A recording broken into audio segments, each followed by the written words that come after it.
So, listeners, for those of you that don't know, THSCA, Texas High School Coaches Convention, Association, they put on their annual coaching school convention. And for Mike's purposes, we typically, every FBS head coach and some FCS coaches are here because every high school coach is here. And so it's about networking. It's about basically introducing yourselves. So all the FBS coaches have press conferences. They do a 12-person panel, and so that's kind of what Mike's been up to this whole week. Mostly just going to a bunch of press conferences, going to shaking a bunch of hands, all that stuff. And it's the most informal setting I think you'll get these guys in. Yeah, right. It's because they're just walking around. Yeah, it's not as much for stories. Right. You don't get a ton of content. I mean, you could. Yeah, you could if you wanted. Yeah. But it's mostly just a way to kind of get with these guys before the season starts, ask a few off-the-record questions, have some, just human-to-human interaction, because so often, it's your job, right? So they're up behind a podium, you're back here asking questions. There's not a whole lot of human interactions. It's like, how's your quarterbacks? How's your linebackers? Sure. Here you can kind of get to know each other a little bit, and that makes the job easier. Yes. For them and for us, to kind of know each other as humans, kind of know their personalities. So it's a fun way. There's not a lot of pressure right now. Exactly. There's not winning and losing going on right now. So you can get a guy kind of a little bit more comfortable and have some conversations with them. So it's fun to kind of get that time with those guys. Yeah. On Sunday, Craven and I, we went to the D1 coaches panel. Mm-hmm. So you literally had all 12 FBS Texas coaches on the stage at once, and that was really cool. I'll throw up a picture and everything so you guys can see it, but it was really cool to see them all sitting there together, knowing that, they're going to put, Sark and Jimbo Fisher. They're eyeing each other the whole time, but it was pretty cool. Actually, Mallory, you're going to put this in post because, by the way, this isn't live. We're recording this because we have to. Again, we're not talking to anybody for the next week, so we're getting this while we're running on fumes. We're pumping this content out. Yeah. We're recording this on Tuesday. You'll see this Wednesday. Mallory, edit this in post as well.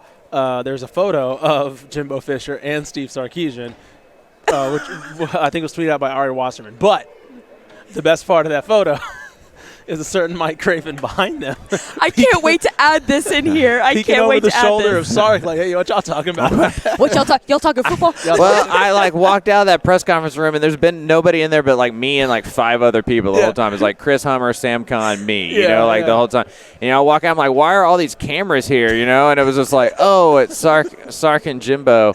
And you are in the photo right there. Yeah. Of course. It is excellent. It's great. Yeah. So anyway, it's a little weird for us or not weird, but we just saw a lot of these guys last week. Right. We were at Big 12 Media Day. Oh, yes. And so we saw Joey McGuire, we saw Dave Miranda, all these other Big 12 guys, and it was a little not awkward, but I'm curious how it was for you going to a press conference where you just talked to them. They just had a press conference last week. And then when you add in Joey McGuire's cover story, right? Exactly. I joked with Joey, I was like, I don't have any questions left for you. right. I have nothing left to ask you. It's he's so great with us that it's I'm sick of Joey McGuire. Right. Love you, Joey. Love you to death. I got nothing left to ask. I know everything about you right now. He's like, you remember that time? I'm like, you told me about that time.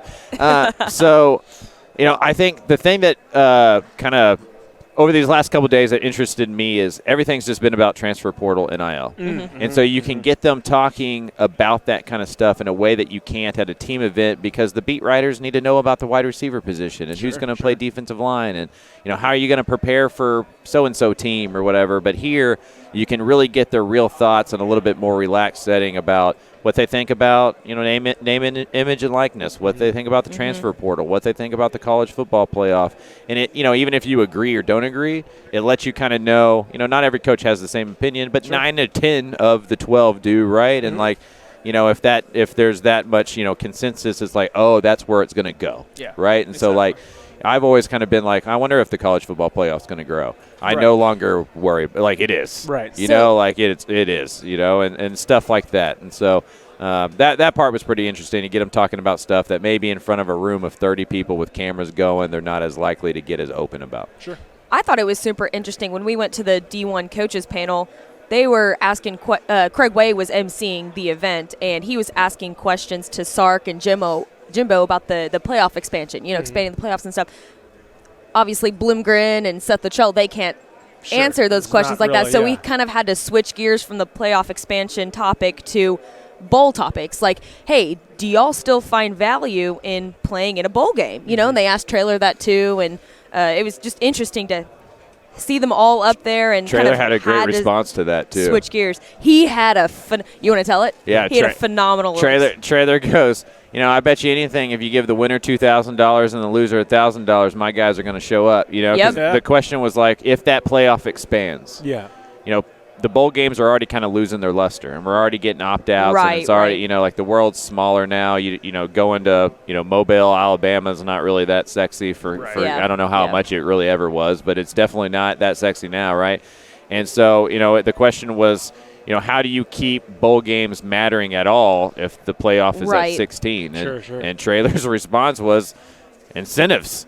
Like we all respond to incentives, right? Like I'm not here if I'm not getting a paycheck from somebody, and so I think that's kind of the way it's going. And a lot of people don't like to hear that, but Sonny Dykes also, I thought this was great. He's like, man, I've gotten 4 or 5 questions today, about money and how much that matters in recruiting and how much that matters in team building. When I interviewed for TCU, I asked about the money. Maybe it wasn't the only reason I went to TCU, but it's a reason. Sure. Like, why would I begrudge anybody else for doing that? And so, I do think these college coaches are starting to kind of get hip to, like, you might as well change with it because you're not going to fight against it. Exactly. It's not going back to where it was before. Yeah, we need some regulations and we need some uniformity and all that kind of stuff. It's not a perfect system, but it's not going back to what it was.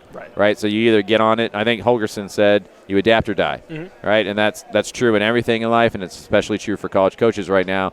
And I think what we see over the next 5 years is we're going to see who can adapt and who doesn't. Sure. Like the good coaches are going to be the ones that can figure this out and adapt, and the ones that kind of go into other stuff are going to be the ones who, just cling on to this old school mentality of I'm going down with the ship, and it's like, well, then, adios. Right. I was about to, as we're recording, Nick Saban, is it SEC Media Day? Yes. So Nick Saban was speaking at SEC Media Day, and everybody's tweeting out that he's very speaking of somebody who's willing to adapt.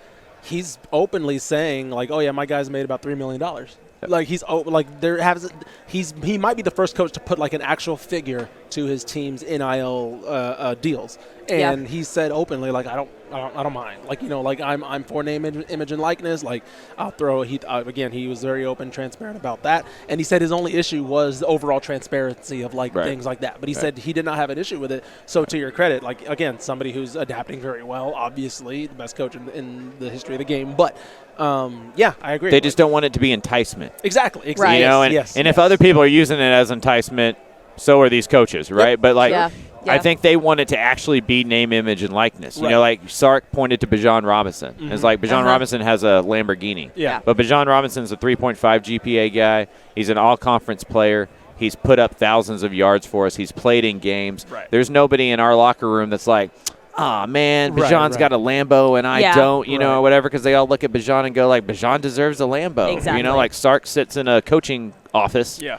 And, like, he's talking to the special teams coach, and the special teams coach is like, man, Sark makes more money than I do. It's like, well, Sark's the head coach. Of course he makes money. So, like, I think I think from what I've listened to, I think everybody knows that if it's deserved money, a guy goes out and he balls. Yeah. And, like, the local car dealership is like, hey, I'm going to put you on a commercial. I don't think anybody's going to begrudge a kid for that. The worry becomes you walk into a locker room making $50,000, and the starting left tackle isn't. Right. Now, where does that go? I think that's the worry for coaches. Sure. So, little off topic, but is SEC Media Day, do they split it up into 2 days? Like the Big 12? Okay, because Kirby Smart, I think, is talking right now. So I was honestly, like, how is that going to work? They may split it up into 3. I can't remember exactly. Imagine. But, yeah, it definitely is 2 because Jimbo is tomorrow. Gotcha. Okay, that makes sense. If you're watching the Jimbo's here, too. Yeah, I didn't think about that, too. Yeah, interesting.